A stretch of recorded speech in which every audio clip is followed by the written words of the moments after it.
నమస్తే, this is శౌర్య.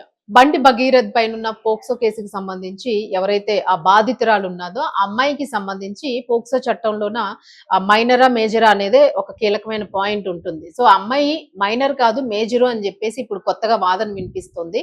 ఈ నేపథ్యంలోనే ఈ కేసు కంపల్సరీగా నీరు గారిపోతుంది అని ప్రజలందరూ కూడా దాని మీద నమ్మకాన్ని వదిలేసుకున్నారు. అసలు వాస్తవానికి వస్తే 2 సర్టిఫికెట్స్ ఎలా ఇచ్చారు? 2008 ఒకటి ఉంది, 2010 ఒకటి ఉంది. బట్ డేట్ మాత్రం అదే ఉంది సేమ్. సో అది కొత్తగా క్రియేట్ చేశారా? లేకపోతే అసలు ఎవరు ఏ రకమైన సర్టిఫికేట్స్ ఇచ్చారో, అసలు ఎక్కడ తారుమారు జరిగింది? అందులో వాస్తవం ఏంటి అసలు? సో ఇది మాట్లాడదాం మనతో పాటు సీనియర్ జర్నలిస్ట్ దాము బాలాజీ గారు. సార్ నమస్తే సార్.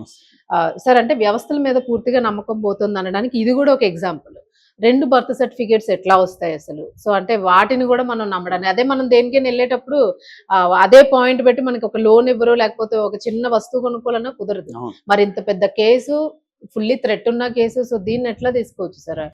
అంటే ఇప్పుడు మామూలుగా ఆర్డినరీ మ్యాన్, ఆర్డినరీ అమ్మాయిని ఇలాగా ఒక అమ్మాయిని అని చెప్పి పోక్సో కేసు పెడితే ఇమ్మీడియట్ గా అరెస్ట్ చేసేస్తారు. తర్వాత ఎప్పుడో ట్రయల్ జరిగేటప్పుడు ఈ డిస్కషన్ అంతా వస్తుంది.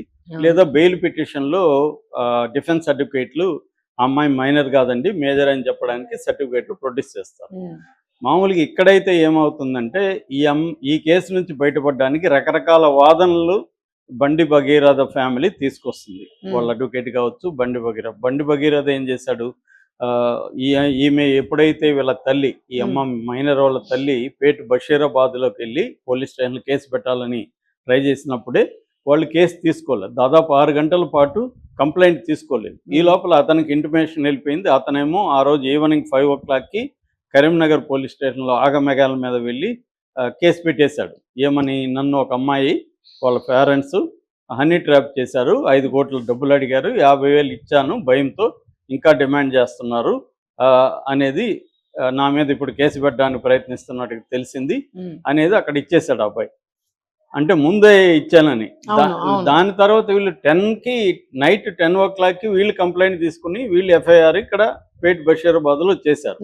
ఎందుకంటే వీళ్ళ తల్లిదండ్రులు కూడా బాగా డబ్బు ఉందని చెప్తున్నారు. వాళ్ళ దగ్గర BMW కార్లు, ఫార్చునర్ కార్లు ఉన్నాయి. బాగా డబ్బున్న ఫ్యామిలీని. అక్కడ కుత్బుల్లాపూర్ దగ్గర సుచిత్ర సర్కిల్లో ఉంటారు వీళ్ళు. పైగా ఇద్దరు కూడా 2 కులాలు కూడా ఒకటే అని చెప్తున్నారు, మున్నూరు కాపు అని. సో ఈ నేపథ్యంలో ఏంటంటే టెక్నికల్గా చూసుకున్నప్పుడు అతను ముందు కేసు పెట్టాడు, ఆ కేసుకి ప్రతీకారంగా వీళ్ళు పెట్టారు అనేది వస్తుంది కోర్టులో. That is number 1. నెంబర్ 2 ఏంటంటే ఈ అమ్మాయి మైనరా కాదా అనేది ఇప్పుడు డిస్కషన్. ఇక్కడ ఇంకొక పాయింట్ చెప్పాలి. అదేంటంటే పోలీస్ స్టేషన్లో ఏమో ఈ అబ్బాయి నాకు 50,000 నేను ఇచ్చానని చెప్పాడు కదా, కోర్టులో పిటిషన్లో లేదు. అది పిటిషన్లో 50,000 ఇచ్చినట్టు చెప్పలే.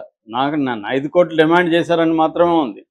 ఎందుకంటే పోలీస్ స్టేషన్లో చెప్పడం వేరు, కోర్టులోకి రావడం వేరు. కోర్టులో 50,000 అంటే 50,000 ఎలా ఇచ్చావు నువ్వు, ప్రూఫ్ ఏంటి, ఇవన్నీ ఉంటాయన్నమాట. రెండోది, ఎందుకు ఇచ్చావు నువ్వు, భయపడ్డం అంటే నువ్వు తప్పు చేయకపోతే నువ్వు ఎందుకు ఇచ్చావు, నువ్వు ఎందుకు భయపడాలి, ఇవన్నీ ఉన్నాయి. ఎందుకు ఇస్తారు ఎప్పుడైనా తప్పు చేస్తుంటే? అంటే అమ్మాయి సెక్సువల్గా కలిసి ఉంటేనే కదా హనీ ట్రాప్ అంటే అర్థం అదే కదండి. సో అది చేసినా కూడా దొరుకుంటాడు ఇతను. అందుకని లాయర్ అడ్వైజ్ మేరకు ఆ పాయింట్ తీసేశారు.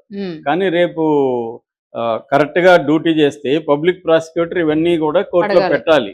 కానీ ఇక్కడ పబ్లిక్ ప్రాసిక్యూటర్లు కూడా పెడతారా లేదో మనకు తెలియదు. ఎందుకంటే వాళ్ళని మేనేజ్ చేయడం అనేది పెద్ద విషయం కాదు. ఇక్కడ అవుతారో లేదో మనకు తెలియదు, కానీ జనరల్గా పబ్లిక్ ప్రాసిక్యూటర్ని మేనేజ్ చేసేస్తారు డిఫెన్స్ వాళ్ళు. అందుకని చాలా కేసులు నిలబడేవి. ఎందుకంటే పోలీసులు ఎఫ్ఐఆర్ దగ్గర నుంచి, ఛార్జ్షీట్ దగ్గర నుంచి, సాక్ష్యాలు కలెక్ట్ చేసే దగ్గర నుంచి, పబ్లిక్ ప్రాసిక్యూటర్ దగ్గర నుంచి ఈ ప్రాసెస్ మొత్తం మేనేజ్ చేయగలుగుతారనమాట. అందుకని లీగల్గా విక్టిమ్స్కి న్యాయాలు ఎందుకు జరగవు అంటే, ఎందుకు ఎస్కేప్ అవుతూ ఉంటారంటే ఈ ప్రాసెస్ అంతా జనాలకు తెలుసు కాబట్టి దీన్ని ఎలా మ్యానిపులేట్ చేయాలనే దానికి లాయర్లే ఎక్కువ పీజీలు ఎందుకు ఇస్తారు. వాళ్ళు ఈ ప్రాసెస్ అంతా ఎలా మ్యానిపులేట్ చేయాలో వాళ్ళు కొట్టిన పిండి అనమాట. ఎందుకంటే వ్యవస్థల్లో ఈ లొసుగులంతా ఎట్లా ఉంటాయి, దాన్ని ఎలా మనం మ్యానిపులేట్ చేయొచ్చు అని చెప్పి ఇవన్నీ చేస్తారు. సో ఇప్పుడు ఏం చేస్తారంటే ఈ 2 పాయింట్లు మెయిన్గా పెట్టారు. ఏది, నేను ముందు కేసు పెడితే నాకు కౌంటర్గా వాళ్ళు కేసు పెట్టారు అనేది ఒక పాయింట్. రెండో పాయింట్ ఆ మైనర్ కాదని చెప్పడానికి ఇక్కడ కొన్ని ఆధారాలు కనబడుతున్నాయి. ఒకటేమో పిటిషన్లో ఉన్నది, బయట మీడియాలో వేరే వెర్షన్ వస్తుంది. బయట మీడియాలో ఏమో ఈ అమ్మాయికి 2 బర్త్ సర్టిఫికేట్లు ఉన్నాయని మీడియాలో వస్తుంది.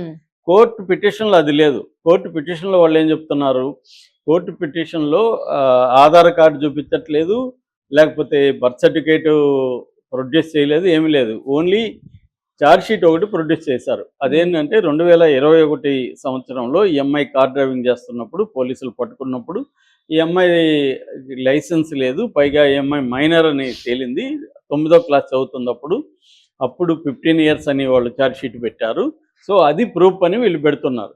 అంటే 2021లో 15 ఇయర్స్ అంటే 2025 నాటికి అమ్మాయికి 18 ఇయర్స్ నిండిపోయినాయి, 18 ఇయర్స్ అయిపోయినాయి అనేది వాళ్ళ ఆర్గ్యుమెంట్. కాబట్టి మైనర్ కాదు కాబట్టి సెక్సువల్గా కలిస్తే తప్పేం లేదు అనేది ఆర్గ్యుమెంట్. అప్పుడు కూడా కేసు వేరే రకం ఉంటుంది, ఎందుకంటే అది రేప్ అయితే. మైనర్ అయినా మేజర్ అయినా రేపే, అది వేరే. కాకపోతే పోక్సో వర్తించదు. పోక్సో అనేది protection of children from sexual offences. So అందువల్ల పోక్సో కేసు మైనర్ కాకపోతే వర్తించదు. సో అది వాళ్ళు లాజిక్ అనమాట. అంటే ఇక్కడ మేజర్గా ఏంటంటే quash petition come anticipatory bail అండి ఇప్పుడు వేసింది. అంటే కేసునే కొట్టేయించుకోవాలనేది వాళ్ళ టార్గెట్.